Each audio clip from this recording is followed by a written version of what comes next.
Idol, okay ba mag-waist trainer? Tsaka ano yung best exercise para sa abs? Ang best, para ka naka-waist trainer, transverse abdominal yata ang tawag dito yung muscle. Inhale, vacuum. Yan, hold nyo 15 seconds. Yan, hanggang sa makaya nyo 1 minute.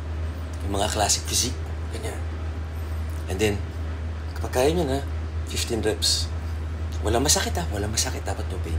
And then, after nun, gradual, nakatayo kayo, naka-vacuum, crunch. Yan, ganun lang kasimple, ganun lang ka-basic. Makikita nyo yung abs nyo, hindi dahil sa workout sa abs, dahil mababa ang body fat. Bakit mababa body fat mo? Dahil sa tinatawag na calorie deficit.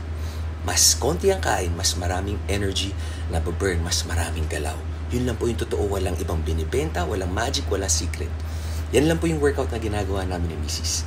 Tama kayo, mali ako, I'm not your doctor. Do what works for you guys. God bless.